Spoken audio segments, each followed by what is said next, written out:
Hi, my name's Scott Heron and welcome to your cello lesson where we're going to be discussing the second study on the grade 3 cello exam by Trinity, which is called Think of the Moments.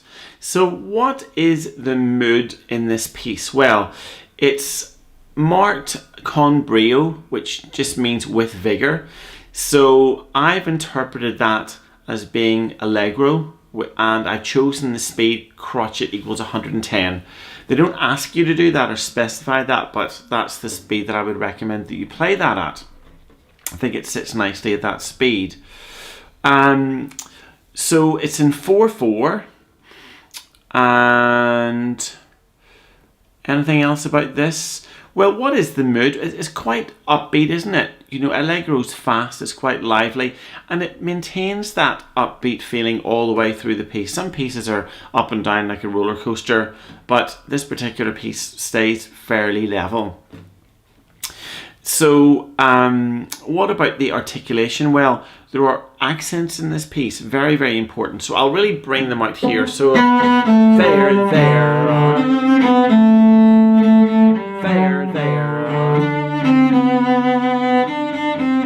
here, and that's it. So try and bring those accents out as much as you can. Another little feature of the rhythm is the syncopation, which also helps to add to that jazzy upbeat feeling. So you have lots of syncopated bars. Most bars have tied notes which bring out syncopation. So there, and there as well, here. So it happens all the way throughout the piece. So just make sure that you play those syncopated rhythms really, really accurately. I would recommend playing it with the metronome. Play along with me with the metronome and making sure that you place all of those off the beat notes exactly in the right place. And what about the dynamics? Well, there are, there are really 4 2-bar phrases. So the first line for the first 4 bars, it's all MF. Then there's a crescendo going up to forte, so that's the highest point in bar 6. And then there's a diminuendo going down to MP. And then there's a diminuendo at the end, so the whole thing finishes off quite quietly. So the golden rule is just make sure that you exaggerate all of those dynamics as much as you possibly can. Now, one of the biggest feature is to do with the bowing. So the main focus of this piece is mixed articulation and bowing styles. So we talked about the articulation, all of those accents and the tied notes and things like that.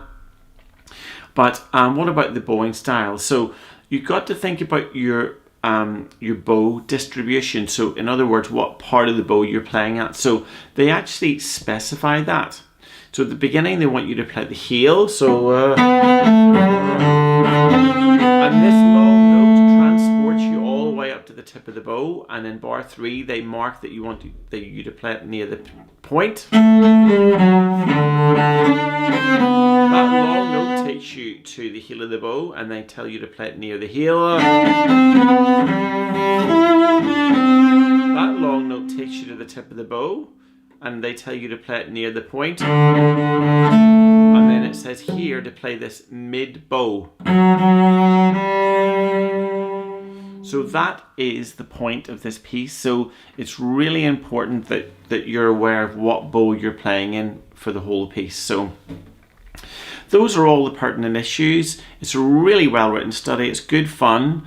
So thank you for watching this video. If you've enjoyed it, please subscribe. Please give me a little cheeky like, and I'll see you in the next video. So all that remains to be said is Cello!